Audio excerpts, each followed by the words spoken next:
গত কয়েক বছর ধরে বরগুনা পৌর শহরের অধিকাংশ গভীর নলকূপ বিকল হয়ে পড়েছে। মাত্রাতিরিক্ত ভূগর্ভস্থ পানি উত্তোলন করায় পানির স্তর নিচে নেমে নলকূপগুলো অকেজো হয়ে পড়েছে। ফলে পানির চাহিদা মেটাতে ভূগর্ভস্থ পানির উপর নির্ভর না করে বিকল্প পানির উৎস ব্যবহারের পরামর্শ জনস্বাস্থ্য প্রকৌশল অধিদপ্তরের।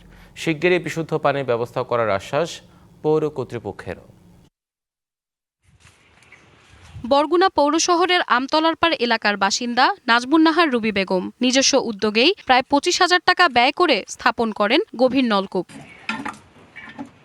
যদিও সেই নলকূপ দিয়ে এখন উঠছে না সুপেয় পানি, তাই বাধ্য হয়েই তাকে 1 কিলোমিটার দূর থেকে রান্নার ও খাবারের পানি আনতে হচ্ছে। সাপ্লাইয়ের পানির স্তর নিচে নেমে গেছে, এই জন্য আমরা পানি পাই না। হাজার হাজার টাকা দিয়ে আমরা কল উঠাই, কিন্তু কাজ হয় না।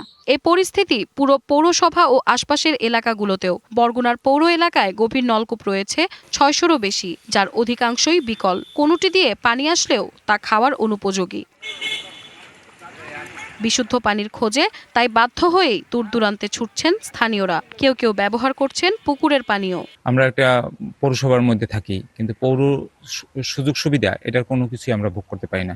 অনেক কষ্ট আমাদের অনেক কষ্ট। এখানে সাপ্লাইয়ের পানি ছাড়া আর অন্য কোনো পানি নেই। আমরা চাই একটু সহযোগিতা করুক, আমাদের পানি দেওয়ার ব্যবস্থা করুক। বরগুনা পৌরসভার 60,000-এরও বেশি মানুষের জন্য দিনে প্রয়োজন 40 লাখ লিটার পানি, কিন্তু নলকূপগুলো দিয়ে উত্তোলন করা হয় 76 লাখ লিটারের মতো।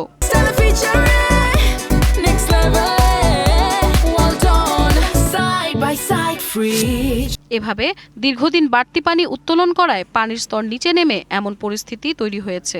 পানি যদি আমি তুলতেই থাকি আর স্তরে পানি না পৌঁছায়, যেমন পলিথিনের বাধায় যায় না, এরপরে আপনার অতি খরা যদি হয়, তাহলে তো পানি সংকট একসময় হতেই পারে।